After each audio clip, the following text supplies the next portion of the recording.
This podcast is a member of the Place to Be Nation family. Visit us at placetobenation.com. Where things are not as they seem. Things might be worse, or maybe things might be better. Or we all have goatees for you Trekkies out there. Welcome to this month's episode of Through the Looking Glass. I am your co-host, Scott Criscuolo. Welcome. It's great to be here with you again on this July, if you're listening to this when it drops, this July Wednesday in July. Hope you're enjoying the summer for those on my side of the world, or in your winter for those on my co-host side of the world. We got a great topic this month, very fitting, considering what's going on at the end of the month. Let me bring in my co-host. He is an OG of the PTB universe, one of my favorite people. He's done stuff here for years, and he's going to actually join us on a future episode of the Place to Be podcast, myself and Mr. Rizzero. We're not going to tell you which one. You'll have to listen. And he has also helped out over on the No-So. Let's go to the Thunder from Down Under, where now I know how he felt when we did our episode in January, because it's humid as hell today. Good morning, afternoon, or evening, Mr. Dave Hall. Good morning, good evening, and good night to everyone around the world. Thanks once again for joining us. It's a lovely winter's day down here in Australia. Not as humid as it is up there in the US, but I'm enjoying my day, and it's great to have you along. So thank you for that kind introduction, Scott. As always, you are a scholar and a gentleman, and I always enjoy doing this each time. So it's good. It's going well down here, and I'm excited about our journey through the Looking Glass today. Dave, thank you. You are very always so kind. It's always good to be with you monthly. We've had some fun journeys since October when we premiered, and we have now done. We've hit 10 actually. We're in double figures. Right? We are double figures. That's a good thing, Dave Hall. When a podcast hits double digits, you've succeeded, because listen, I'm on pods now that have reached triple digits. So, but when you've hit double digits on a podcast, you've succeeded. It means you're doing well, and people enjoy what you're listening to. So we thank you for your support. We get the comments on social media, as well as our hits every month have been great. Thank you very much. You've been very, very kind. We couldn't do this without you. I mean, we'd just be talking to ourselves, which most wrestling fans probably like doing, but we don't. We like talking to you, and we love your input. So again, at PTBN Wrestling is our Twitter. Follow us. We always have a good time going to the alternate universe through the Looking Glass. And this month's topic, very fitting. One thing I got to give my boy here, Mr. Hall, credit for is he's always very timey-wimey, if you're a Doctor Who fan, with his topics, because, of course, this month's topic is very fitting considering what is going to be going on Sunday, July 31st, the final day of the month of July. It is quite, shall we say, legendary, because we're going to talk about a legend tonight. Dave Hall, why don't you let everyone know what and who we're talking about tonight? Well, you touched a moment ago on the concept of the mirror universe, and I just want to start by asking you this question, Scott. Mirror, mirror on the wall, who is the greatest of them all? And I think for most wrestling fans who've been around for a long time, who've probably been fans since the 80s, I think there is one name that immediately jumps to mind when you talk about the greatest of them all, and that is none other than the Nature Boy himself. Woo! Ric Flair. And tonight, we are going to do a bit of a journey looking at some at the final stages of Ric Flair's career, or were they? We're gonna touch on the retirement storyline of Ric Flair from 2007 and 2008, which, as you said, Scott, is very timely because Ric Flair is having his what is this now? His 50th retirement match at the end of the month. You know what? At this rate, he may catch Terry Funk's retirement matches before the end of the year. You know, it's certainly good. So no, as you alluded to, Ric Flair has obviously announced that he's having the last match, his last match ever at the end of the month, and we're still waiting to hear who he's going to be facing. I guess when it comes to Flair, he can sell tickets on his own. He got to the point where he could sell tickets on his own. But yeah, what do you think? Do you have any idea who he's going to be meeting in his last match ever? To be determined at the moment. As of our recording, we do not have an opponent yet for his match in Nashville on Sunday, July 31st. There's some other matches that are set for that show. Some tags, some four-ways, a couple title matches via Impact. But Ric Flair's opponent yet to be determined. I'm curious, Dave, and this is something we could talk about. We may talk about it later this week on our episode of Place Be Nation's main event. But I'm curious if they're going to hold back on his opponent and they announce it that night. I don't know if that would hurt buy rates because it is a pay-per-view, so you buy it in North America. I'm not sure about your neck of the woods, Dave, but here in North America, you buy it through Fight TV. I am not sure whether that would be business in terms of business a feasible thing, or if it's smart to just announce the opponent and be good with it. So at the moment, we don't have an opponent, but I'm sure he's going to wrestle somebody. I'm not sure who. well, hopefully it's someone that was meaningful to his career. I know that there was a lot of talk they were hoping to get the Dragon, and that seems to have fallen through. But I do hope that whatever they do, it's someone that was meaningful to his career, someone that was heavily tied in some way or another, or associated with. I don't know. I'm just thinking off the top of my head, guys like, I know that the Rock and Roll Express have already got a match on there, and maybe a match against Ricky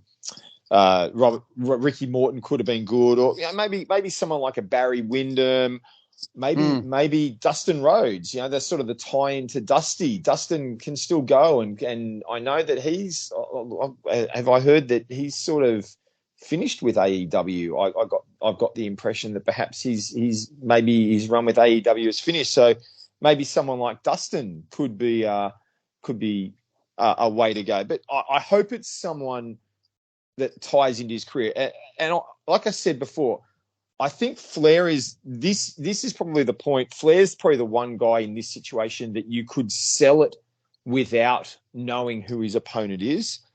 But you got the right opponent in there, it'll garner some more eyes. I think there'll be people who sit there, and if they heard, if they said it was against the Dragon, I think they would get a lot of old school fans in to see that, which is, probably why they were working for that so hard. So I don't know whether they announce it beforehand or not. I guess that's up to the promoter, but you'd hope they give us some idea of who he's facing so that can generate a little bit of excitement around fans. But I've got to ask you, Scott, why Nashville? Why not Charlotte? Because I believe the Crockett's are involved in promoting this. They are. Jim Crockett Promotions is involved in promoting it. And I think this had to do probably with the wanting of Steamboat, because the Fairgrounds Coliseum, or the Nashville Coliseum, is where Wrestle War 89 took place, which was the third of their 1989 trilogy, which many consider the best of the three. I disagree. I think the best of the three was the 2 out of 3 falls at Clash 6 in New Orleans. That's my favorite of those three, and I think it's the best of the three. Although you're really splitting hairs, because all 3 matches are like 95,000 stars. So you're really splitting hairs. You're really splitting hairs when you're coming into those 3 matches. But as a matter of fact, why don't I do a little snooping? Since we are talking about Flair, we'll be doing a lot of Flair talking tonight. Of course, Dave, a lot of us did a GWCW, or I guess it's GNWA/WCW greatest matches of all time. And in my on my list, okay, those 3 matches, okay? Yep. The match 1 at Chicago, the Chi-Town Rumble match, I had at number 9. Match 2, the 2 out of 3 falls at the Clash, I have at number 1. And the third match in Nashville at Wrestle War, I had at number 4. So I think it's safe to say what I thought of those 3 matches. But that's probably why. I think they thought maybe they were going to be able to get Steamboat. I do agree that Charlotte probably would have been a good place, or Greensboro. But I think Nashville's a safe bet. He's had plenty of great matches there. That was a great match at Wrestle War 89. If you've never seen it, just go to Peacock or the network in Dave's neck of the woods and watch it. Because that match, I mean, the match itself is, I mean, my words can't describe If you've never seen it, and you call yourself a true wrestling fan, stop listening right now. Go and watch them, then come back and listen to the rest of this podcast. Because dead set, if you've never watched Steamboat Flair, I'm sorry. I think you'd have to turn in your wrestling fan license if you have never watched any of those matches. Because, I hear what you're saying. Like you said, splitting hairs. To me, they are. I probably have them 1, 2, 3 all time on the WCW matches list. It's that they're that good. As a matter of fact, sensational. I have, and I am not joking, 1, 2, 3, 4, 7. I am not messing with you. 7 Steamboat Flair matches in my top 100. 7. And I think they're all in the top. The lowest rated match was 31. Yeah. So of the 31 of the top 31 matches on my greatest NWA/WCW list, 7 of them were Flair Steamboat. So and it just goes to tie into the greatness of the man. But we're not talking about Steamboat tonight. Although he might, you never know, he might come into the conversation at some point. But I agree. But we're going to be talking about the man himself. I mean, this is an episode about the man, and I guess we're talking about this Flair Steamboat series. I mean, my first introduction to Ric Flair, it wasn't my first. My first introduction to Ric Flair was actually the PWI Great American Bash VHS that was released in 85. Now, I didn't see it at that point, but the local video store, I think, had it around about 1980. I found it in about 1987, just as I was really building in my wrestling fandom. And I saw this wrestling VHS. I'm like, oh, what's that? There's a wrestling one. Got to get it, got to watch it. And I knew no one on this show. Because I was down here in Australia, it was WWF only. I'd never seen it, but I remember getting that VHS out and watching that one and seeing that, and enjoying it. But it didn't really stick out. But Ric Flair really came to my mind in 1988. I discovered the Pro Wrestling Illustrated magazines, and the very first one I ever bought was the August 1988 issue, which did a bit of coverage of the first Clash of Champions as well as WrestleMania 4. So my first real exposure to Ric Flair was the 45-minute draw with Sting. And over the course of the next year, I really, those magazines became a lifeline for me to the world of wrestling, because as I've shared before, we got superstars and we got pay-per-views on VHS 3 months after they happened. So this was my exposure to the rest of the world. But I do remember in late 1989 or early 1990, the local video shop got the Chi-Town Rumble. And I'd already read how great these series of matches with Steamboat was. So my first real exposure to Ric Flair, when I knew who he was, seeing him in the ring, was that Chi-Town Rumble match. And then, of course, not long after that, I was able to get my hands on the Music City Showdown match 3. And a lot of those 1988, 1989 VHSs for WCW all came out. So that 1989 year, I managed to see pretty well every event on VHS. It was my first real exposure to the greatness of Ric Flair, and he very quickly became the must-see, must-watch. I loved whatever I could get of his. And so when he went to the WWF in mid-91 and building into that 92 Rumble, I was all in. Bring it on. Let me see it, because he really, from that early stage, 1989 was that standout point. I saw him at what is probably his peak year. I think that is without a doubt, in my mind, the greatest single year a professional wrestler has put together in ring and in storyline combined together. I don't think any wrestler's year matches that one. I mean, that build, I mean, we'll talk about this obviously throughout the evening, but I just want to clarify something, Dave, because I've said this on many podcasts and people seem to either don't believe me or maybe forget. But since we're talking about Ric Flair tonight, I need to get this out in the open. Okay. And this is the bona fide truth. And if you don't want to believe me, I'm not saying you, Dave. I know you believe me. But for those listeners who don't want to believe me, that's on you. This is the honest truth. Triple H is not my favorite wrestler of all time. Okay? He's in the top 3 or 4. He's probably my favorite WWE-centric superstar of all time. But since we're probably going to talk about it, Dave, my favorite wrestling superstar, my favorite wrestler of all time, bar none, never going to change, is Ric Flair. Ric Flair is the greatest wrestler to ever put on boots. Period. Yeah. End of story. No debate. Well, I would say no debate, but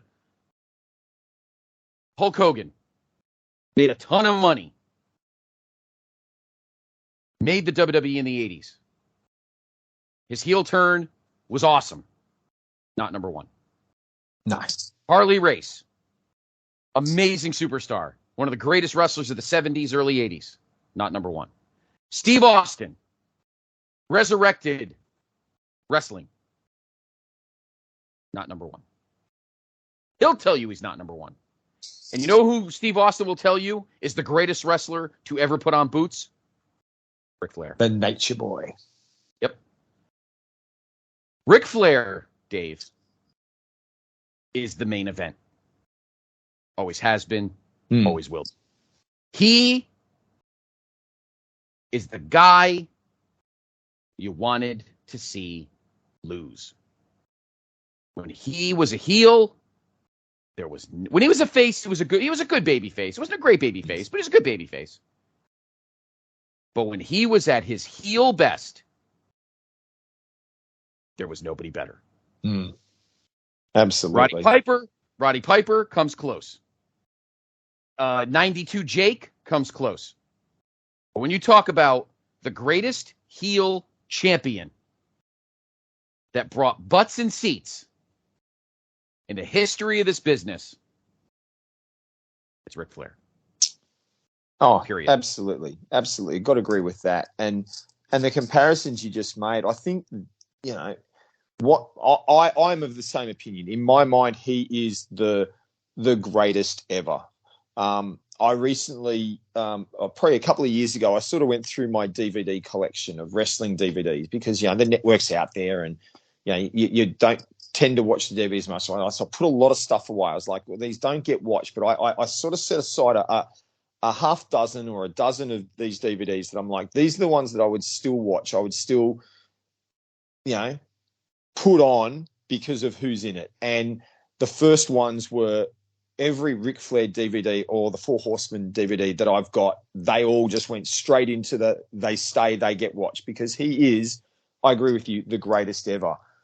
And I think when you look at some of those comparisons you just made, what separates Flair from other heels is that Flair he's not just a great promo, not just a good storyteller, but he was so good in the ring against whoever he faced. He could mix up his offense. He could tell a hell of a match. He could be the coward. He could be the aggressor. And he pulled it off every time. Piper was a great brawler, but he couldn't go hold for hold with someone like a Steamboat. Jake is a magnificent psychologist, but as you and JT have documented quite clearly over the years of the Place to Be podcast, his exploits in ring don't always match up to the storytelling around it. But Flair, I mean, they say Flair could wrestle a broomstick and make it believable, and that's how good he was. And some of the stiffs that he's worked with in the ring, and you've come away going, gee, that was a good match. And you see those guys then wrestle someone else and it'd be an absolute horrible match. The common denominator is Flair. He's the one who could bring out the best in people, who could work around people's weaknesses. He made guys that have reputations as being very poor workers. I'm talking about guys like, and I'm not saying I necessarily agree with this, but guys like Nikita Koloff, Lex Luger, they've had a poor reputation for a long time as an in-ring worker, and yet Flair brought great matches with them. So yeah, that's what I think sets him above the rest is his in-ring ability combined with his psychology, combined with his promo skills. And he made a great babyface when he worked as a babyface. The storyline, the build to that 1993 Starrcade was fantastic, and his match with Vader, I mean, in my mind, that's a top 10. There's another top 10 WCW match all time. I'd be interested to know where that ranked on your list. But that match with Vader is just outstanding. The match from Starrcade 93 on my list is, incidentally, while I'm looking for it, of the 100 matches, this tells it all. Of the 100 matches on my list, number of matches with Ric Flair in it, 29. So almost a third of my list is just him, and that includes tags too. When did you could probably if you went to your nearly made it, there'd probably be another half dozen in there as well. Yes, there was. Oh yeah, there was. That match I had at number 22. Okay. That match was at number 22. I actually have a match. I probably should switch. If we do a redo of this list, there might be some matches I switch up. Depends. But yeah, I have that match at number 22. And that match is awesome. My introduction of Flair was when I started watching the Saturday night NWA show in 1985 on TBS. That was my Saturday night viewing before I got to watch things like The Love Boat and The Love Boat and Fantasy Island. I was watching 605, which I think is pretty great. That the current NWA they drop their shows at 605 on Fight TV, NWA Power, which I think is pretty cool. And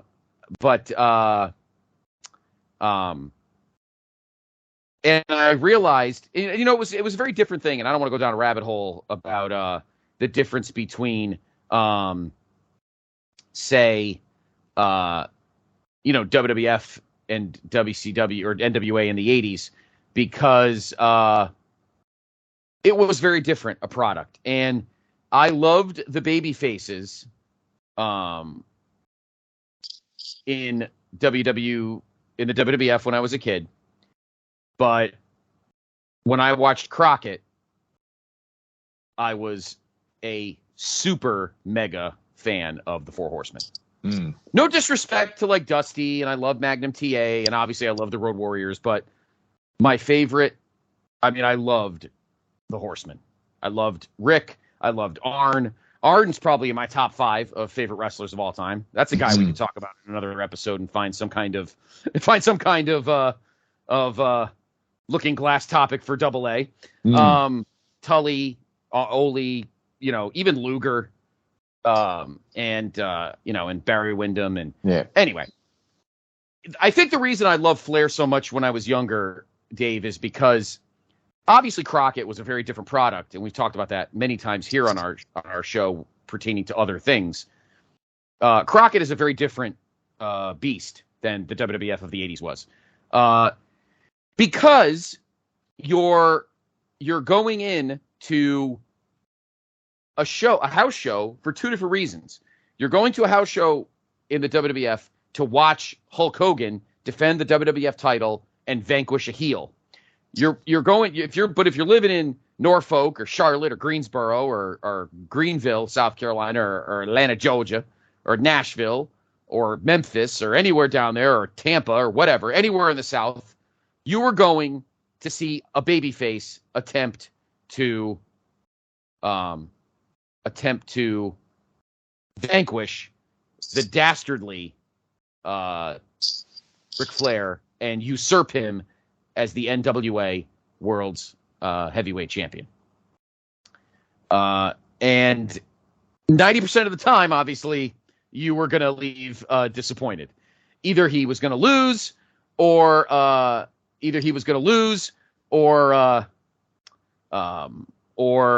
you were going to get a count out or a DQ win or some type of flim-flammery. So Crockett made money differently than Vince made money differently based on the different types of champions. So that was just how the WWF was in the 80s. And that's just how Crockett was in the 80s. But as time progressed when you were a kid, as much as you hated Flair, you had to begrudgingly admit if the guy could make Road Warrior Hawk look good in a singles match, good Lord. I mean, think about it, Dave. It's astonishing. Yeah, it's ridiculous. It's absolutely ridiculous. So he just knew how to get you going. He was an amazing performer, and he knew how to make whether it was your local guy in your promotion look like he was literally 2 centimeters away from becoming the world. Think about that, Dave. That is not easy to take some ham and egger from some little promotion in Podunk, Montana, or whatever. Let's just, I'm being a little facetious, but seriously, here's a guy. You could get any Podunk local guy from some local promotion that was a representative of the NWA, and let me tell you something. Ric Flair would make that guy and make you feel like literally 2 centimeters away. 2 centimeters away from becoming World Heavyweight Champion. That's how great Ric Flair was. Anybody, Dave, I don't care who it was, Buddy fucking Landell, for Christ's sakes. One of his coked up fucking performances. Ric Flair made him look like he was 2 centimeters away from becoming the world's heavyweight champion. That, Dave Hall, is the greatness of Ric Flair. That right there. Absolutely. Well, you talk about greatness and working with anyone. If you go through the history books, now I haven't got it open in front of me, but I know in the early days when WCW signed our favorite, our hero of the Place to Be Nation, our ambassador of awesomeness, Elegante. One of the first bloke he was working with in ring, or one of the first blokes he was working with, he was straight in with Ric Flair, because they knew that Ric Flair was probably the only person who could make him look semi-decent in the ring. That you've got this guy who has just everyone he ever faced, he he elevated them. There's a great story in his biography, in his autobiography, where he talks about wrestling George South on television and how he decided that day he was going to make George South basically be Ricky the Dragon Steamboat. And he got George South to do all the Steamboat moves, but he was selling for George South like he was the Dragon. And, it's one of these memorable TV job matches. And here's this guy, journeyman, never above anything other than look at the lights. And Flair was making him look like $1 million. It's just who he was. He was just sensational at it. And, the biggest shame I felt in his career was the fact that, like you said, he got to that point where the fans respected him. No matter whether he was a babyface or a heel, he was respected. And I think the worst thing that ever happened to his career was the rise of the NWO, because he went from being one of the top 2 guys in the company to being an afterthought. And he was within 6 months, because of the snowball effect that the NWO had and the need to be highlighting guys like Nash and Hall and Hogan's heel turn and the impact all that was, and this push of Sting to be the savior, which all that storyline is fantastic. I'm not knocking any of that storyline, but the victim in it all was Ric Flair, who was pushed aside, who really his career seemed to stagnate at the end, even though he still had it in ring at that time. He just seemed to become an afterthought. And those latter years of WCW, Ric Flair really, he's playing second and third fiddle to these guys from a political sense, because the company needed to push them for whatever reason. And yet when Flair was in the ring, he could still outperform them. Mm-hmm. Yeah. And when it came to his promos, Dave, I mean, they were luscious. Oh. I mean, he's standing there, on the stage, on the set in Atlanta every Saturday night, and talking about the Rolexes and his favorite place. I can't remember the name, but his favorite place in Kansas City where he gets his suits. I can't remember the name of the place. His $1,000 suits and his $1,000 shoes. Shoes. My favorite thing, one of my favorite lines to Tony Schiavone was, "My shoes are worth more than your house." I don't know where you got that suit from. I'd be ashamed to wear it. That was like one of my favorite Flair lines of all time. It was just magic. Him figuring out how to get over not only himself, not only the Horseman, but whatever babyface he was going to take on that weekend in Philadelphia or Baltimore or Charlotte or Norfolk or Richmond or Nashville or, Murfreesboro or God knows where else. He was just that good, Dave. I mean, and not just as a heel, as a babyface. Like he could turn it from these arrogant promos as a heel that made you, please, whoever he's facing, Dusty, beat him up, Ricky, take the belt, Lex, Sting, just destroy this guy because he was so arrogant and over the top, and yet in no time at all he could have you cheering for every move and be behind him with the heartfelt pleas and the I'm determined. His promos in '89 with Terry Funk are unbelievable. The whole am I going to retire? I'm going to come back, and the hatred and that whole Funk storyline. They were great promos. The promo that from the latter years, the Four Horsemen reunion promo and the Fire Me Eric Bischoff one is just so passionate, and in the way he can get the fans behind him as well. So it didn't matter whether he was a good guy or a bad guy or in between. he just drew you in. He knew how to tell the story like no one before him. Yep, absolutely. And I remember that Nitro in '98 when Flair came back and he was saying to fire me. I'm already fired. Fire me. I'm already fired. Like, it's just so great. And the respect, like, it's sad, I think, that him and Arn are not as close as they used to be. Because Arn always called him the champ. I give you the champ. I love the way he used to say that. That was so great. To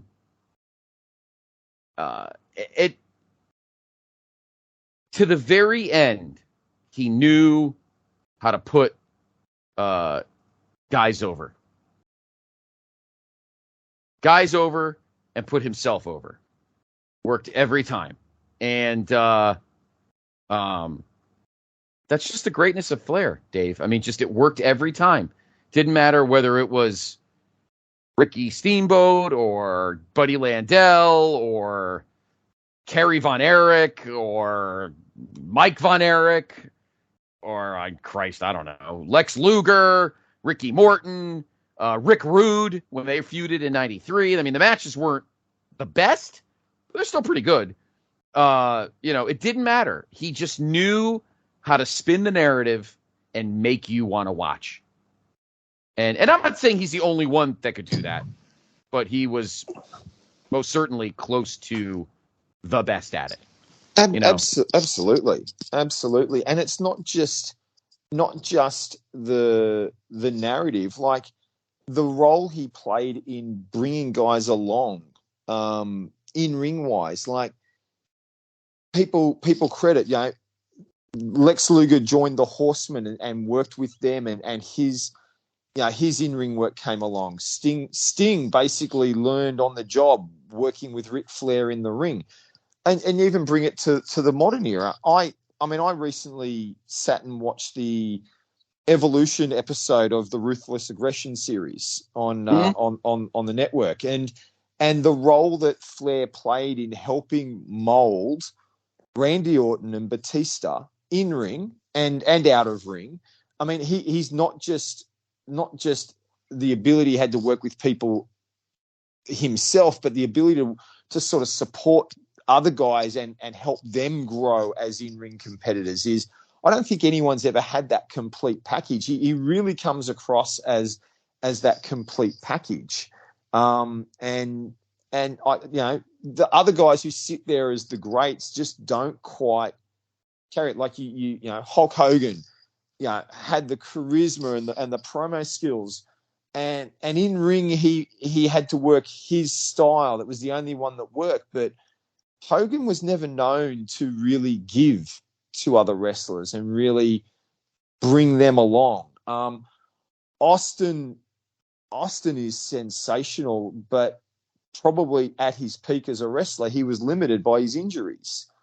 He couldn't work probably the way he wanted to work, and it's a shame that and it was such a limited time period.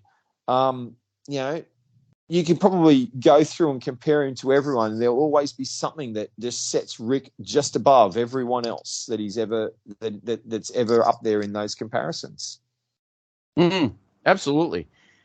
Now, as for, you brought up Evolution in that era, 2002 and 2008. I was just looking at your notes. I want to help you bring up that topic.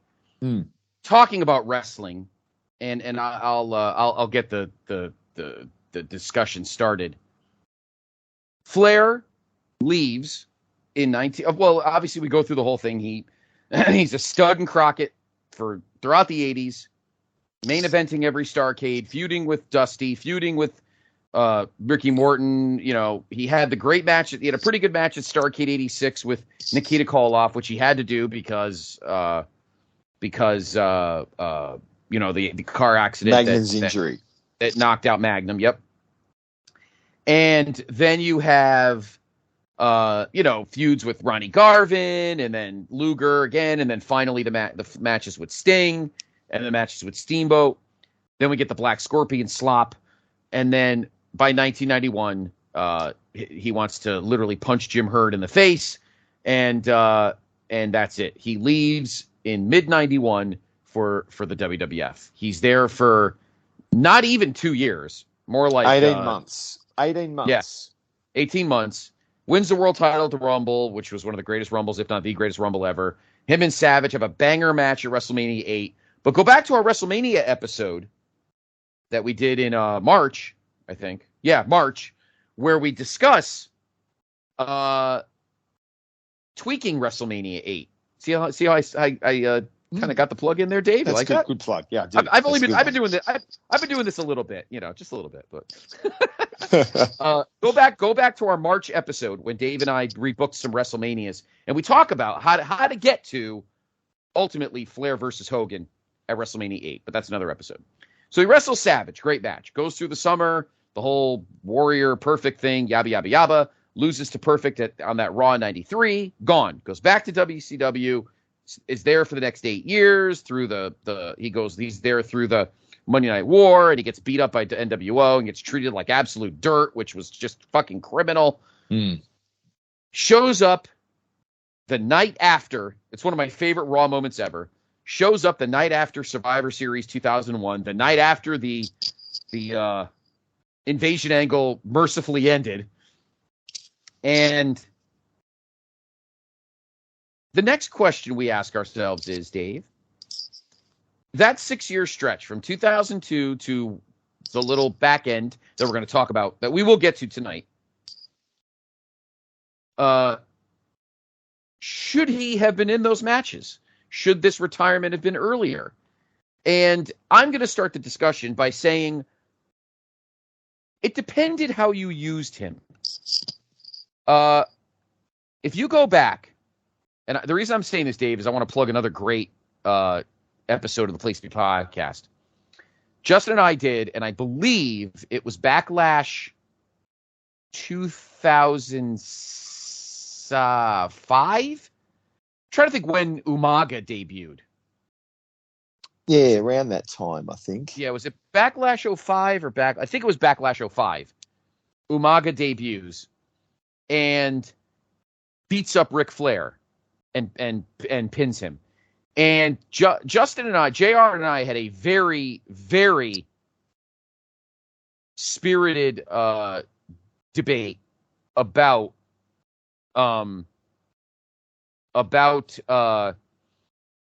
Ric Flair's role in the company during this period. And I said to him, because he thought I was just being a fanboy for saying, why would Ric Flair not put guys over? And I said, JR, you're being too simple with that argument. I'm not saying that Ric Flair at that point in his career should not be putting guys over. What I'm saying is you need to build it. You still need to treat him as something special. This isn't Pedro Morales in 1986, 87, putting over, getting, beating up the bums and then putting over the better guys on TV. This is not, I'm sorry, no disrespect to Pedro Morales. He's not Ric Flair. I had no problem with Ric Flair putting guys over. What I had a problem with was Ric Flair just being thrown in there as disposable flesh for a squash. That's what I had a problem with. Kind of like the Steve Austin Brock Lesnar thing that had had Austin bail in 2002, which is that might be a topic to talk about down the line.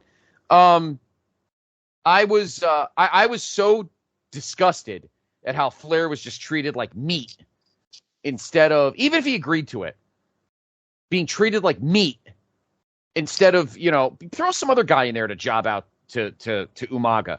Use Flair to put over guys over a period of time, a long game, an Orton, a Cena, somebody like that. Not just throw him in there in some throwaway match on a secondary pay-per-view for some scrub. I'm not saying, and look, Umaga wasn't a scrub in that aspect. What I'm saying is, if you wanted Umaga to put Flair to put Umaga over, they should have built it to something more than just 1 month of garbage. Yeah. So I'm going to pass the baton to you, sir. What were your thoughts on Flair from 2002 till his retirement, which we'll get to the back end of it, obviously, is the crux of our discussion. Yeah, that's a really good question. It's I always felt that Flair had a very up and down, was very up and down the way they used him, and there were times I thought it was really good, and times I thought it was more than it needed to be, or it was too much. And I say that I think when he first returned, and they had this idea of playing the authority role and doing a lot of promo work. And then he had the one-off match. He had the match against McMahon. He had the match at WrestleMania against Taker. These one-off occasional matches really fit well because, like you're saying, he's been such a star and such a main player for so long. I think he got wasted a lot by having him wrestle unnecessary matches. When they used him as a full-time competitor, almost on the show every week, it really, I felt it took a lot away from who he was. It never. Yeah, he was never presented as the legend. He was presented as another guy, often as an old guy, part of Evolution or whatever. And then there were times when they present him really well, and they really play into the fact that he's the legend, and these one-off occasions work brilliantly. I mean, the one-night storyline of his match against Triple H that's on the Flair DVD, and I mean, that was a sensational storyline. Yeah, that can he still go for a night worked so well. I loved the idea of him being that mentor with Evolution, and wish that they'd kept it to maybe the occasional in-ring match where, like the 6-man at WrestleMania, where he's not the key player. And I felt that they used him too often. And as a result, it really felt that there were times, like you were saying, the Umaga thing was very much why did we have to do it that way? It had no build, no recognition. It just makes Flair look like anyone else. Mm-hmm. And with his history, he wasn't anyone else. I mean, every time Hogan has made his comeback, Hogan is presented as a legend. We highlight who he was, how big he was, how amazing his career has been. And so a match against Hogan, when he made any of his comebacks post-2002, they were always a big deal. I always felt the same thing should have been there for Ric Flair. It should have been a big deal when he got in the ring. It should have been a big deal when someone faced him. Whether he's going to win or lose, it should have been a big deal because he could be used to elevate people. He could be used to elevate an Orton, a Cena, or whoever, because they're beating this legend. But when he's in the ring consistently over that time, often every week, and we know that Ric Flair loves to do it, but the way he was presented, I always felt took a lot away from what he'd earned the right to be and how he should have been presented. Mm-hmm. Yeah. Again, I'm not saying, because listen, 2002, Hogan did put over. He did put over. Brock and Kurt. Brock, yeah, he put over Kurt, and he put Brock over pretty strong. I mean, Brock beat the crap out of him and made him bleed and everything. So I'm not saying. I mean, Hogan definitely did that, but that was a big deal. Mm. Flair putting over Umaga by getting the shit beat out of him in some throwaway secondary pay-per-view match is bullshit. I'm sorry. And I remember JR and I had a very, very stern debate about that. And again, I think it was one of the, I wish I could remember which year it was. Go back to our archive here on Place to Be on the PTB Wrestling Network. It's either Backlash 05 or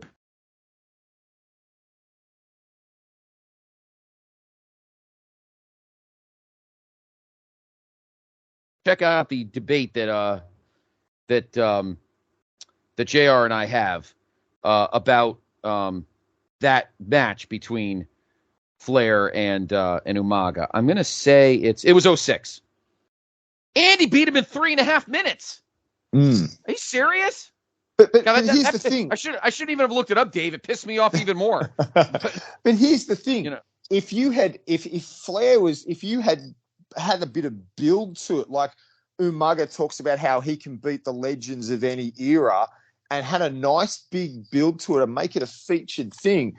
That could have meant something. To even beat Flair that quickly could have made Umaga look absolutely, over the top. This guy, he doesn't care about legends, but it wasn't presented that way. It's the presentation of Flair that really, I felt, really becomes an issue in sort of 02 to 08. There are times they present him as an all-time great that needs to be revered and respected and can still go. And there were times they just presented him as just another guy, just another member of the roster who it doesn't matter if you...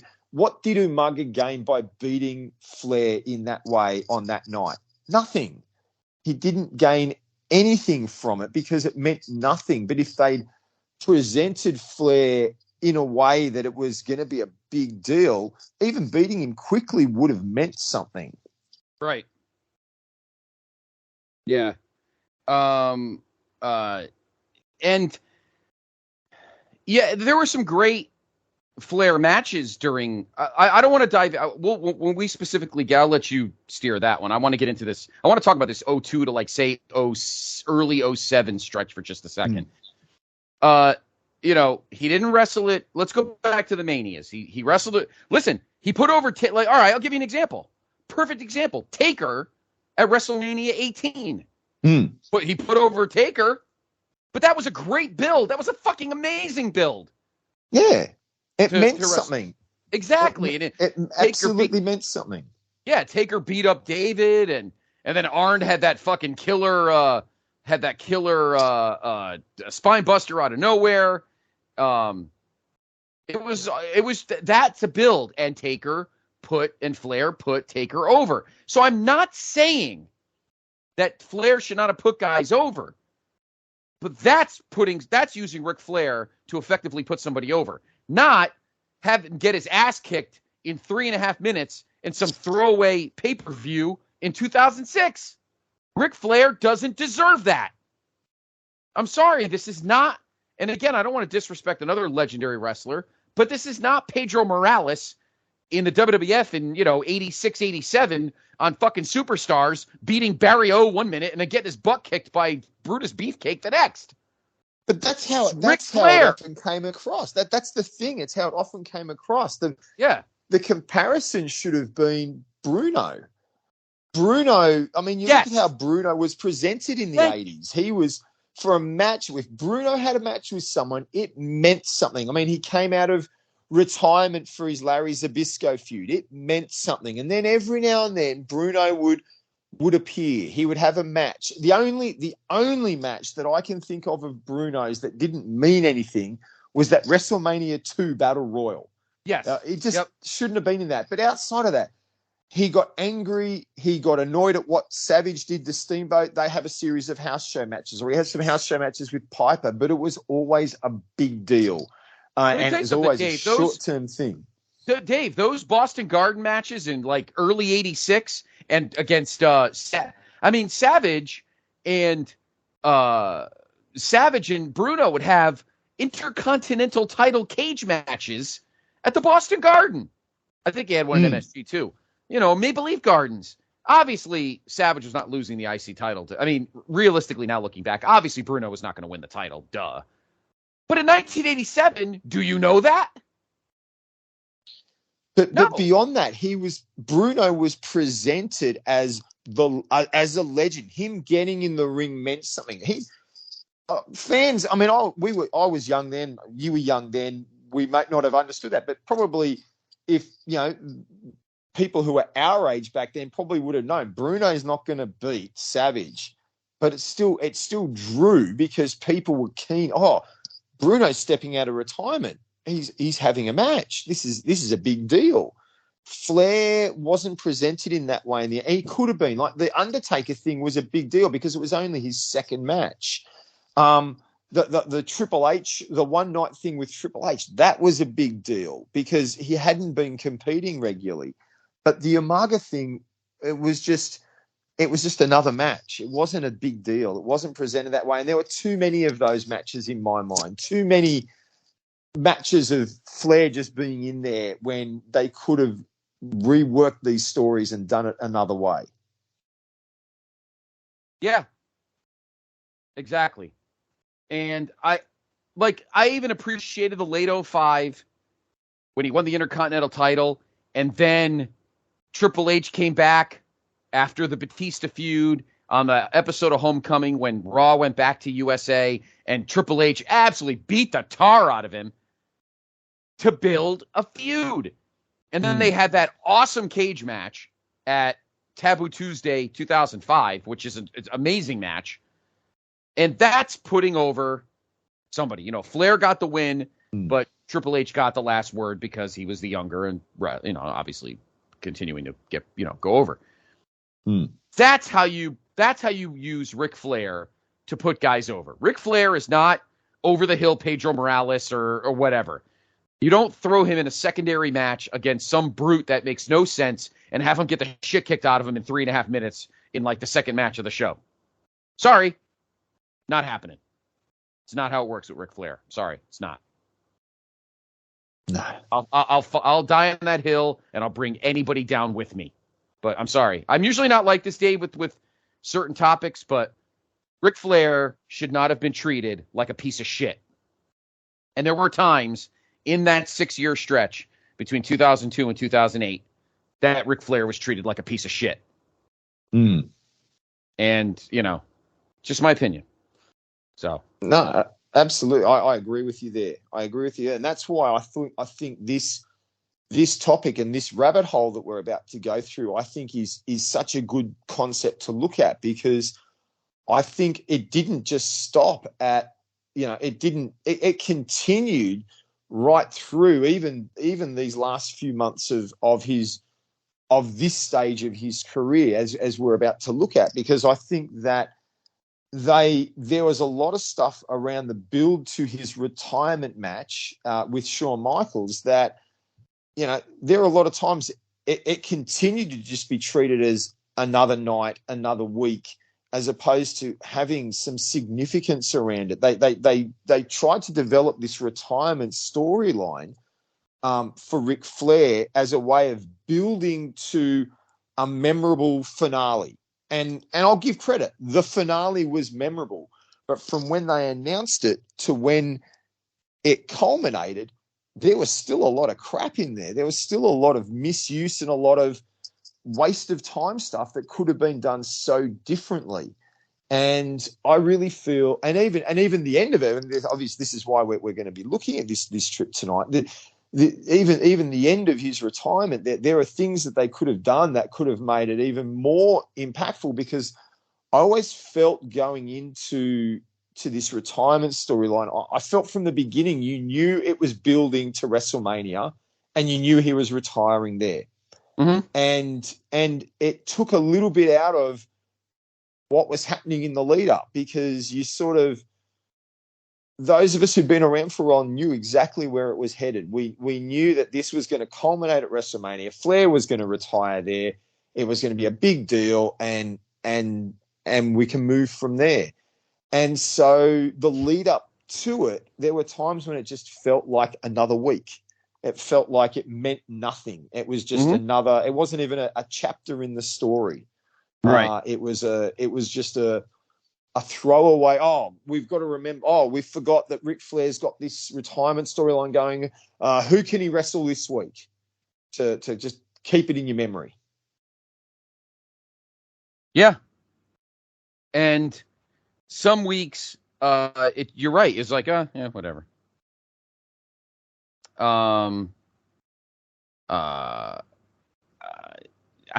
It was very frustrating. That it just felt like another. It ended up being probably one of the biggest and most amazing matches at WrestleMania 24, which of course JR and I just covered on the Place to Be podcast. And I have an interesting theory about what to do. I don't know where we are, Dave, and how you want to proceed, but I'm feeling a little frisky. So are we ready? Because I think I'm seeing the swirl. I'm seeing the swirl in front of me. I'm seeing the monocle is coming up. I'm ready to jump through the hole and get down to business because I have an idea. I think the door's been opened. I think we're ready to jump through the rabbit hole. We're going to go through the looking glass, everyone. And if you haven't worked out where we're going, we've been talking about Ric Flair in his retirement. Clearly, we are wanting to look at the late 2007, early 2008 Ric Flair retirement storyline culminating at WrestleMania. So let's jump in. Let's put our glasses on, jump through the hole, hold on to your boots, everyone, because we're going in to late 2007. And I guess I'll let you say. You said you feel it percolating. Where does it start for you? I mean, the storyline started in late November when Flair comes out and does a promo and talks about how he's got a lot going on in life, but he's never going to retire. And Vince comes out and says, well, the next time you lose a match, you're going to retire. That's it. The end of the story. It sort of came out of nowhere and hits you in the face, but it was certainly an interesting start. Where are you thinking, Scott? Where does it should it have started any differently, or do you feel that the beginning of this storyline was the right way?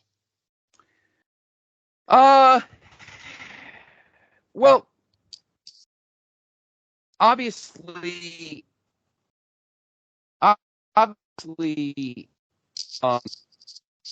Vince was smart.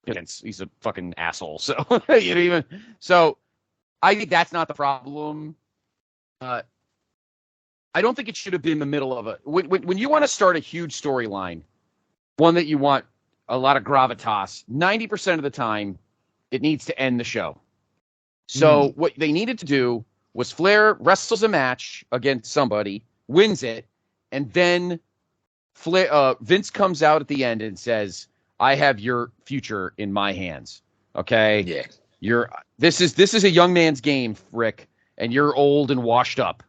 So, but since you obviously are too stupid to retire on your own because you still think for some reason this is 1985, you can keep wrestling until you lose. And the minute you lose, I realize you're useless to me. So, you're done. So, the beginning of the storyline is fine with me. I have no problem. But to me, it's the placement. It needed to be at the end of a show to close out Raw and mean something instead of just being some throwaway line in the middle, in the between break, commercial. It needed to be treated as something special. Because it would allow Flair to really build. Flair would have been able to cut a promo then about how, like you said, I'm going to go until you can never stop me. If I've got to win every match from here on, I'll do it. I'm the greatest there ever was. I'm the man. He can throw in to be the man. You got to beat the man. Well, if someone can beat me, they can be the man. But until they do, it's still me. Flair could cut one of those legendary promos. You're going to have the crowd enthralled. You're going to have the crowd going, my goodness, what's going on here? And generate that expectation. Flair could throw out there, I'm a 16-time champion. I plan on winning that title again. I plan on being the champ forever. You can't do anything about it. So I think that's where it happening at the end of the show generates the excitement that it means something. And especially if you've used it on the back of a victory, and on the back of a victory of maybe someone prominent, someone not necessarily a champ, but certainly someone in the upper card who maybe Flair wasn't expected to be. Maybe even earlier in the night, Vince could have been talking to whoever he was facing as this is just the next step, a Ken Kennedy or whatever. This is just the next step on your journey to the top. And all of a sudden, Flair's beaten this guy who Vince had hopes for, and it triggers that you're ruining this for me. Why are you winning this match? And gives it that basis storyline to build out of. But yeah, end of the night would have certainly made it much more important. Mm-hmm. Yeah. It's just on a storyline to be big, you end the show with it. So I don't have an issue with the way the story began. I didn't like that it was just a throwaway shit thing in the middle of a show. It should have been a big deal. Considering, let's be honest, Dave, considering the other feuds on Raw at that time were, I mean, you had Randy Orton was champion, and that was fine. Triple H was chasing him. John Cena was hurt. You had some tag stuff going on Raw.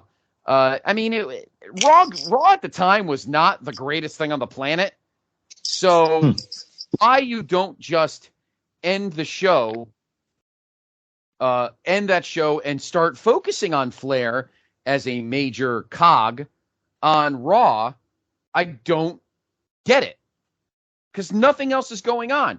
And yes, JR and I have documented on the Place B podcast, we were very much in love.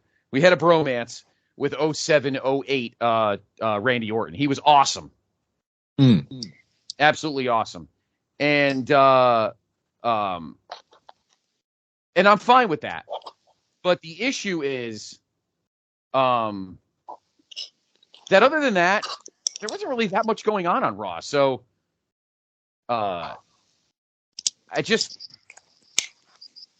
it was really unfortunate that it had to be such a throwaway, a throwaway of a storyline when it could have been treated so much better. Because to be honest, other than Orton and maybe the return of Jericho, Raw was really not any great shakes in the grand scheme of things. And we talked about that on the Place B podcast. So it's just, I don't know.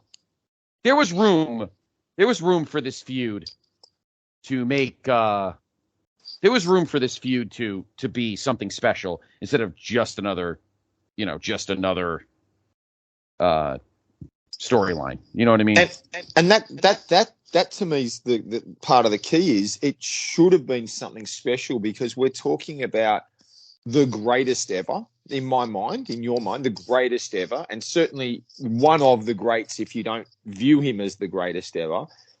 Building to, he's just been told the next time you lose, you're retiring. You got no choice. So it from that moment on, every week, this could have been built as something massive because every week it could have been one of the key focal points of the show. Who is Vince going to be putting up against, or William Regal as general manager? Who is going to be put against Ric Flair this week? Who is going to try and end his career? Because that's what it's coming as. It's the ending of his career. It's who's going to put him out of action? Who's going to send him into retirement? And they should have been having guys coming out left and right. I want it to be me. Give me the chance to retire Ric Flair. Up-and-comers, veterans, whoever it is. I want to be the one to end Ric Flair's career. That would have made it a weekly thing of promoting it. Ric Flair having his match, and he could do interviews beforehand. I'm you're never going to stop me. I'm here. I'm wheeling, dealing, limousine riding, jet flying. I'm when I win this match, I'm going to get in the limo and go to the next town, and we're going to do it all again. And come ride Space Mountain, and starting to throw out some of the old promo stuff. He could have been inviting people back to.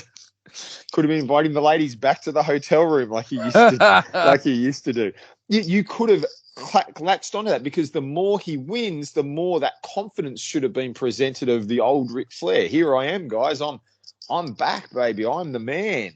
And each week you could have presented the person as a danger to the career, whereas I felt most weeks between the announcement of the storyline and probably the announcement that Shawn Michaels was going to be the man he wrestled at WrestleMania, there were very few weeks where it really meant something. I remember there was one week where they really put on, he faced Triple H, and they really built it on that episode of Triple H didn't want to end his friend's career, and they put some bit more emphasis on it, that if Flair lost, that if Hunter lost, he'd be out of the Rumble. So they put some emphasis there where it meant, but most weeks it was just Flair was wrestling a match and we got reminded, oh, don't forget, if he loses this match, he has got to retire. Well, there's no build there. There's nothing in that. And I think each week it should have been coming out of that the very next week, Vince should have been, I'm so angry that happened. Here's the next up and comer, someone that he's been pushing, up the card, whether it be, like I said, whether it be a Ken Kennedy or a Cody Rhodes or, whoever, here's the guy that's being, he's the guy, he's the next one. He can do it. Go in the ring with him. And, Flair wins that match again, and Vince or William Regal is furious about it. And so the next week we get who's it going to be this time? Who can we find? He's beaten that person. He's beaten that person. There must be someone else to do it. People should have been knocking on the doors, lining up for it, coming across from SmackDown. I want the shot. I want to take him on this week. That, to me, should have been what we should have been seeing on a week-to-week basis. Mm-hmm. Yeah, absolutely. And that leads me to some interesting scenarios going on between this moment and, say, the Rumble. Mm-hmm. We go to Madison Square Garden because this is a case. You book this, and we don't have to have Cena come back early, because JR and I made this point on the last couple of pay-per-views, and maybe Dave, we discuss it. Who knows? But we were talking about John Cena and how it's evident that the injury is not totally ready. It's not totally healed, because he did the big pop at the Garden, at the Rumble, wrestles a match with Orton at No Way Out, and then the next two matches are multi-guys. He wrestles in the three-way at WrestleMania, and then the fatal four-way at Backlash, which he's out of the match, quicker than we think. And then at Judgment Day, he wrestles a ho-hum match with JBL. So instead of panicking and bringing Cena back too early, why not rebook the Rumble at the Garden and have Ric Flair win the Rumble? Have him still wrestle MVP early on, and then, due to a paperwork screw up, something between Vince and Coach, or some slop backstage, somehow Flair gets in the Rumble, even though Vince keeps avoiding him winning the Rumble. And then he comes in at 30 and wins exactly the way he wins in 1992. Maybe Batista or Orton. No, maybe not Orton, because he's champion. Somebody in Triple H are jawing with each other, and out of the blue, Flair comes in the ring, and just like he did to Sid 16 years earlier, Flair comes from behind and dumps Triple H over the top rope and wins the Rumble. And instead of getting pissed, Triple H looks at Flair and goes, "You crafty son of a bitch," and almost smirks at him, going, What do you think I am, Psycho Sid? Or so, they can make he can make some wisecrack the next night on Raw. Like, what do you think I am, Sid? I wasn't out playing softball, or you can make some fucking wise ass crack on Raw or something. But the fact remains is, you could do something like that, and then Flair is told by Vince, well, listen, asshole, I'm not letting you wait till WrestleMania. This is my company. I do whatever the hell I want. So screw you. You're wrestling. You want your title shot. You get it tonight. Tonight. You get your title shot tonight against Randy Orton, and that's it. You lose, and I'm rid of you for good. I'll stop there, and then I'll continue. Then we'll move on. What do you think? I am in total agreement with the Rumble idea. I think that's exactly what they should have looked to do. I think you could have, however he ends up in the Rumble, whether he has to wrestle a qualifying match to get in, I would have even put out there that Vince reminds him, you're taking a risk getting in, going into the Rumble. What if you don't win? And maybe there could be some provision. They talk about the fact, well, the Rumble doesn't count because you can't be pinned or submitted. So maybe there's something in the contract that says that doesn't count towards the loss, so that people aren't expecting the win. Or I like better that maybe it's the shock thing. It comes in. Maybe someone's been injured, hurt, and they need a replacement, and they draw a name out of a hat. And whatever it is, but Flair ends up being in the Rumble. Like you said, I see him coming out at 30, and it's that sort of thing. He probably doesn't even do anything else except get in the ring and eliminate the two guys who are wrestling fighting at the edge of the ropes, exactly like you said, dumping that Sid sort of style, just dumping the last two guys over the top rope to get that win of everyone sort of, oh my goodness, can't believe they've done that. And he sits there and he can cut his promo post match.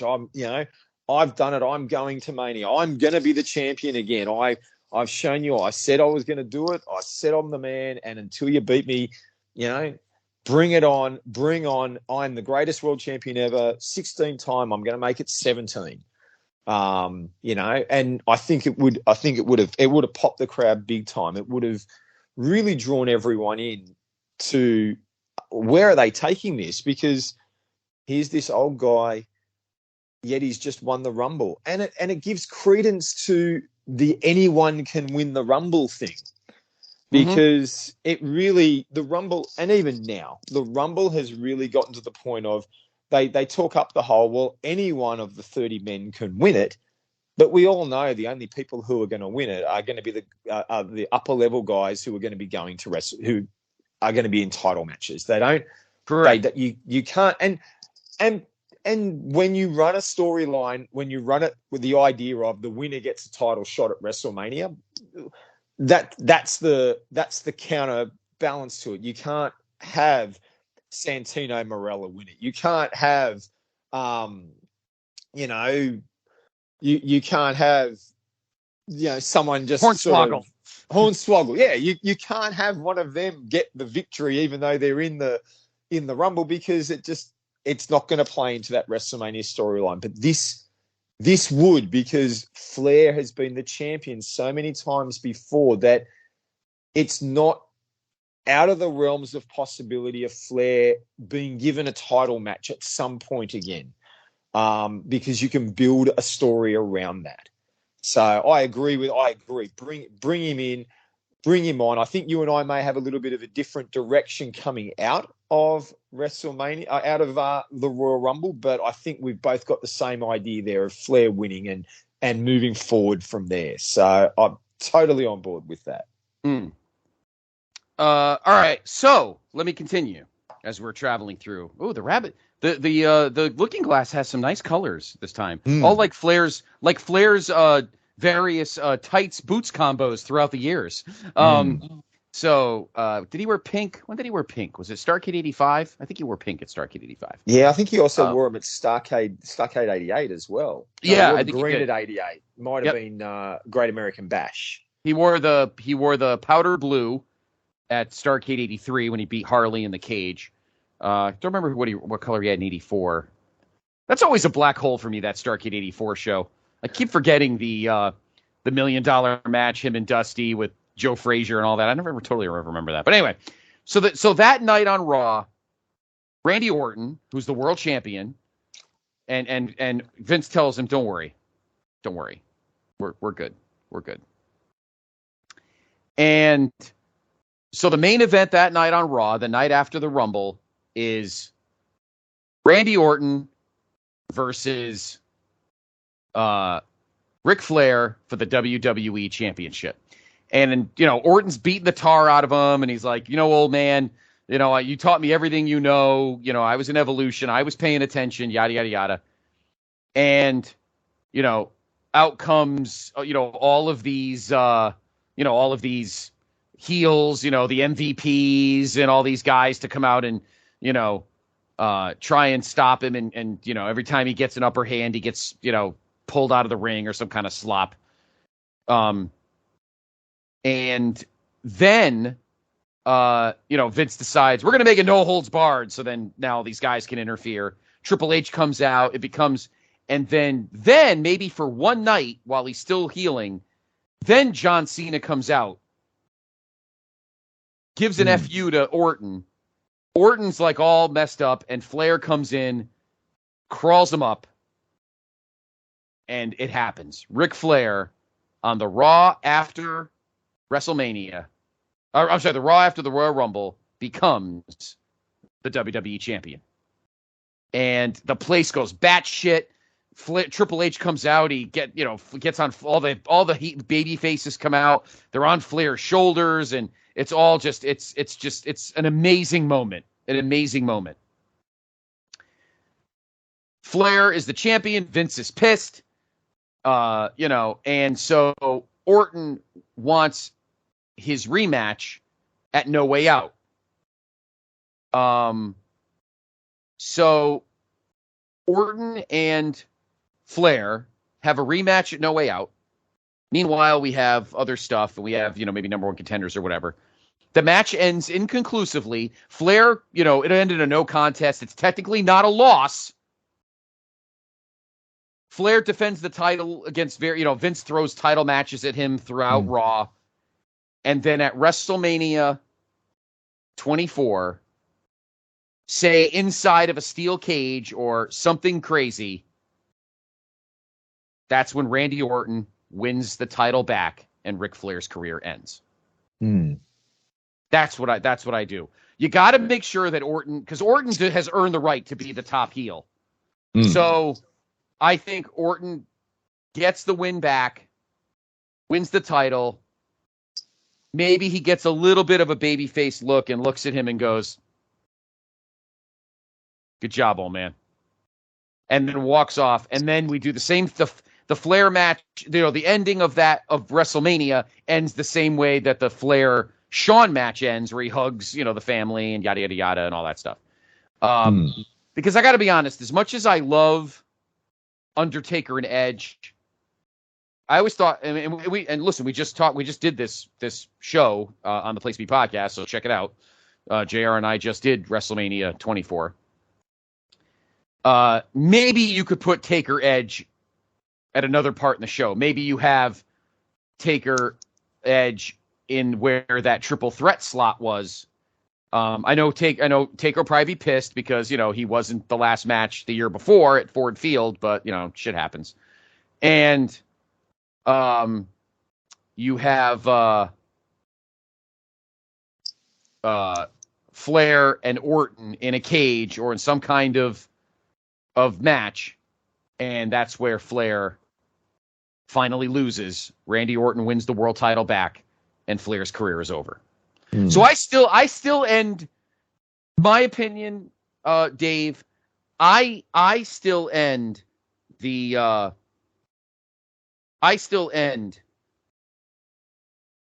retirement at WrestleMania 24, but instead Flair has his last reign as WWE champion and Orton ends it. And then I think It's because then it's, you know what for me too, Dave, and this is my last point, and I didn't mean to hog the time. I'm very, very excited what you would think, and hopefully you agree with me, but maybe you don't, but that's okay. I think that I think this gives Orton a rematch, or kind of an opportunity he didn't get when he didn't beat Taker 3 years earlier at WrestleMania 21, when everyone thought he was going to be the guy that broke the streak. Yeah. Ending Flair's career on the big stage, where he's 3 years older, 3 years better, 3 years more mature, and just better character, makes it a better, a better scenario. That's my take. So there's my story. What do you think? I like it. I like the idea of Flair getting a last run as champ and then coming full circle. And my ideas, when I share them in a moment, I have some very similar thoughts to you, especially in regards to Orton. I do agree with you. I think Orton was the guy who could have been used in this situation, and I think it really would have been a big lift for him to be able to be the man who retired Ric Flair. And I like the idea of the celebration, Flair getting a celebration, Flair getting one last run as champ and going week to week with everyone trying to take him down. I think it would have been a great little nostalgic run that would have drawn viewers in. I think people would have been interested to see it. I have a slightly different take on the journey. Okay. But I have a similar outcome to the journey. So, as I said, I've got Flair winning the Rumble as well, and I think we come out of the Rumble. That's where I would see whatever the authority figure is takes it to the next level, because we know that Flair, if he loses his next match, is retiring. So it almost becomes not only if he loses his next match, but whoever beats him is going to get the WrestleMania championship match. And so now we we start to see the main eventers lining up to have that match. And the Umagas, the Kennedys, maybe bringing over Batista comes over from SmackDown for a shot, whoever it is. And each week Flair scrapes it out, whether it be, and I think the dirtiest player in the game comes into it. He's cheating left and right. He's rolling people up. He's grabbing tights. He's putting his feet on the ropes. He's doing all sorts of crazy things that the crowd are absolutely loving. And each week, when he beats a bad guy, that's just how he maybe does the bolt out so that he doesn't get, post-match attacked. And if he beats a good guy, that guy gives him the shake hands. He's sort of, yeah, you got me. Maybe at No Way Out, you get the Hunter match where Triple H is like, this is mine. I'm sorry, Rick, but I want that title. I've been gunning for Orton. I want the belt. I don't want to retire you, but I want the title shot. And they have their match there, and they have a barnstormer, and Flair pulls that one out. And then from No Way Out to Mania, it's sort of, you work out a way, you get the contract signed. And I think the storyline really becomes then, Flair acknowledging, I'm going to win that belt or I'm going to retire. And then you can start doing on a weekly basis. You take the focus maybe away from Flair wrestling each week, that Flair might even say, that match is in place now. We've got to sign the document. I am not going to compete again until Mania when I get my shot. And then each week you start to do some interviews. You start to bring up some of the history. You interview the Horsemen. You interview Dusty. You interview Ricky Steamboat. They can talk about how they fought Flair for titles, how they lost to Flair for world championships. You bring up Starrcade 93. The last time Flair had to wrestle for a world title with his career on the line, he pulled it out. You show clips of his career and his history each week, highlighting this idea that Flair, when his back is against the wall, always seems to pull something out. You make it a big deal, the whole thing. And each week, Orton can be sitting there saying, I'm going to end it. Ric Flair, what you were saying before, you taught me everything you know, but I've learned more since then, Rick. And Rick can be talking about how, he's forgotten more than Orton has ever learned. And he's still got tricks up his sleeve that Orton hasn't even seen before. And you build this dynamic of Orton absolutely determined to be the man to end the career, and Flair constantly the storyline of, can he do it? Can he do it just one more time? And then, like you said, Orton and Flair have some barnstormer of a match, and Orton out of nowhere, and I'd have Flair figure four in the middle of the ring and the crowd going wild, and Orton's shoulders end up against the mat, and 1, 2, and he's up and, fighting it and doing everything he can. And you have that hope moment in there. But in the end, Orton, RKO out of nowhere, takes him out, gets the win. And then the ending, like you said, we still get the Orton sort of brief celebration. He leaves. Flair gets a standing ovation from everyone for putting on this match and putting Orton over. And I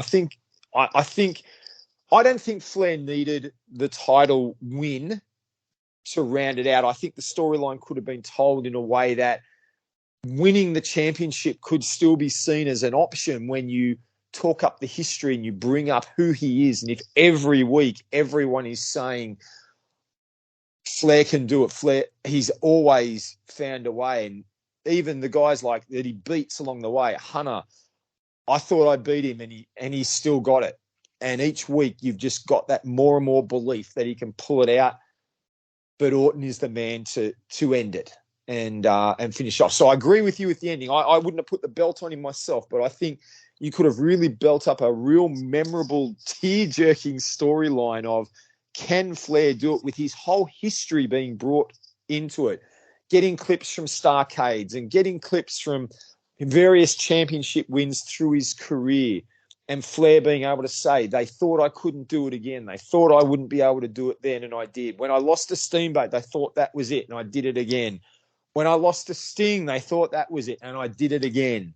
All the way through to his last one, and really sort of cement that massive storyline for it. And I think it would have made a massive main event that people would remember for the ages, because Flair we saw when he wrestled Michaels, he could still pull it out one match with the right opponent. And I think Orton would have helped bring it, because Orton in 2008, he was, I think that he really had hit the top of his game. And I think it would have been a great thing to elevate Orton to he was a main event player, but it would have launched him into the stratosphere of one of the legends. Absolutely. Yeah, no, I agree. I think there was just a great way to do it, in a way that makes him leave as the greatest. And then you still do the Raw the next night. You still do the Raw with the farewell and the Horseman and all that. And that could still happen. That could still happen. Yes. So, yeah, I'm very confident that you and I came up with a pretty good theory on how to do this. I think that this could have been painted. I just wish that it was taken more seriously. I think that's what makes us more upset, is that this could have been taken more seriously, and it was just treated as, it was kind of treated as a big deal, but not as big as it should have been. It should have been. It should have been in the status of the streak. It should have been. We're ending the career of this. This is such a big thing that Flair's career is going to end. It should have been up there in that storyline style of, this is just such a big deal, and make such a big deal of it. And then the guy who beats him, there is something elevating in it. Like, HBK did not need to face Ric Flair in his last match. We know that was Flair's desire, but he didn't need to. Orton would have been elevated into a stratosphere that he hadn't been in before, and it would have taken him to a new level that I think would have helped him. And as the heel, he really could have played on it coming out. The one thing, just going back to where we've been before, talking, we spoke at our Mania thing about the whole should Brock Lesnar have ended the streak, but the one thing that was good that came out of it was Paul Heyman every week talking about how Lesnar was the one in 21-1. Lesnar's the one who ended the streak. Right, Orton could have built the next 6 months of I retired Ric Flair. And if you're not so he's in his next matches, he doesn't have to be a retirement angle, but I'm going to beat you so bad, I'm going to send you into retirement as well. Like he could have built on that with his arrogance for months and months on that heel character. It would have just been sensational. Mm-hmm. Yeah, absolutely. And I think, again, just as important, Dave, as Flair's part of it is the fact that Orton is the one that puts him over. Orton is the one that gets the putting over. Orton is the important one because he's the heel that is probably going to be the guy for the next, 5, 6, 7 years at the top of either card, whether it's Raw or SmackDown. Mm. Yeah, and it makes him, it's something that can be carried, and it plays back into the Legend Killer gimmick. Right, he rebuilt himself, or he built himself as the Legend Killer. So to end the career of a legend, then you start the journey of I'm going to do some more.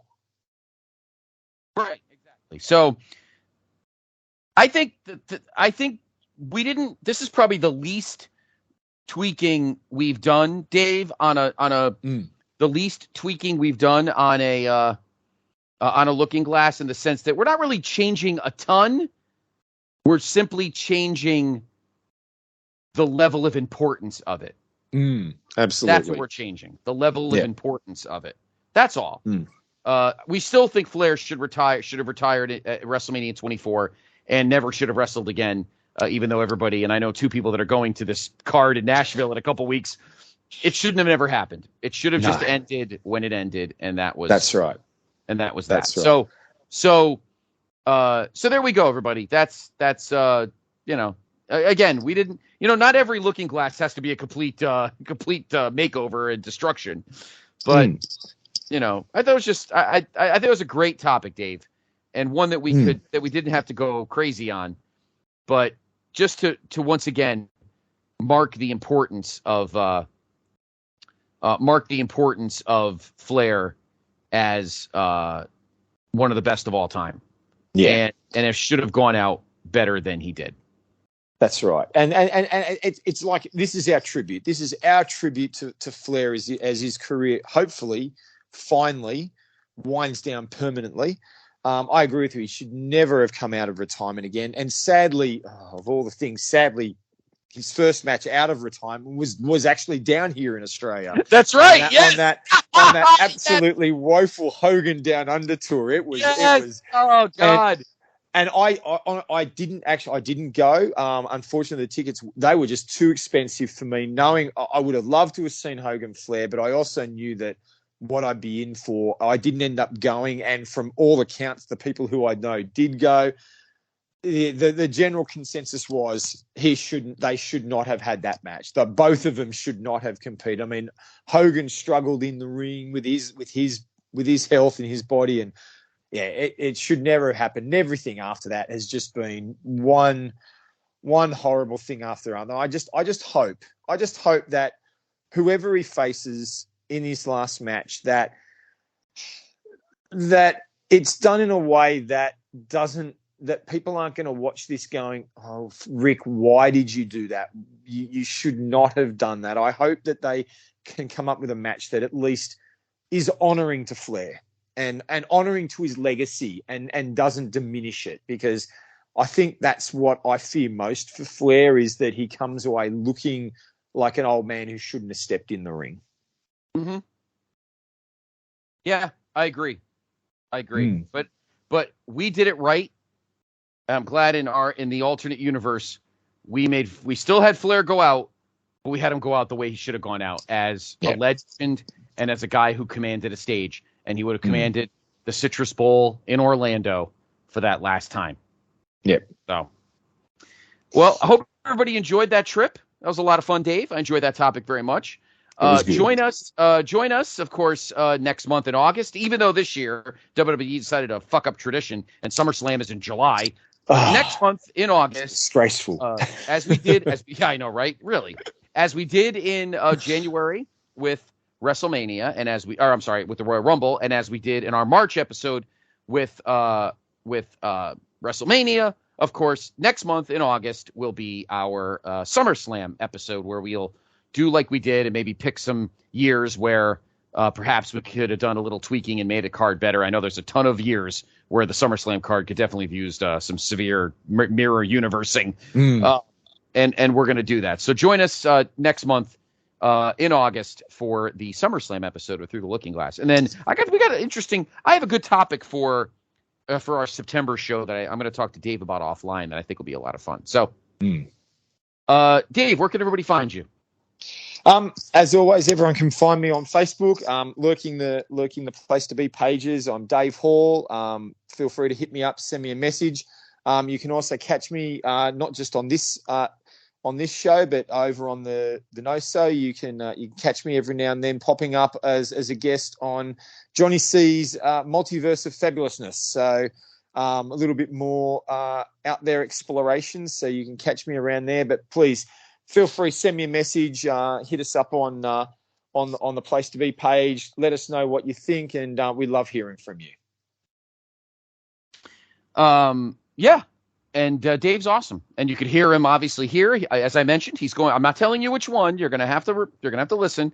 But he is on a future episode of the Place to Be podcast with myself and JR. So we will be talking 2008 again, Dave, together. We're just not telling you. We're just not telling anybody when.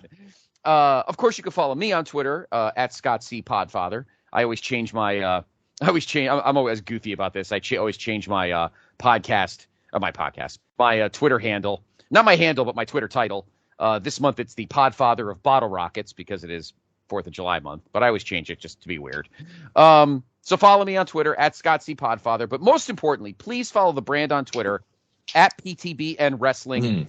And let us know what you think of this episode. What would you have done differently for Ric Flair's retirement, and would you have kept it that way? So please do that. And follow all the great pods. We had a great week last week with new episodes of Extreme Resurrection, Talking WCW. Jenny, Tim, and Greg did Barry Windham. Great episode. New episode of Highway to the Impact Zone. New episode of NWA Crock and Roll. And, of course, this past weekend we had some interesting stuff. New episode of course, the NWA Saturday Special with me and the Doctor. New episode of PTB YouTube Roulette. And also a new episode of It Was a Thing on TV. Occasionally Greg Diener and the guys will cross over to my side of the hallway if it's a wrestling-centric episode. And this one was. Check it out on the site. I hope everybody has a wonderful July. Continue enjoying your summer. Stay warm or stay cool, depending where you live. That's right. And we will talk to you in August through the Looking Glass. We'll see you then.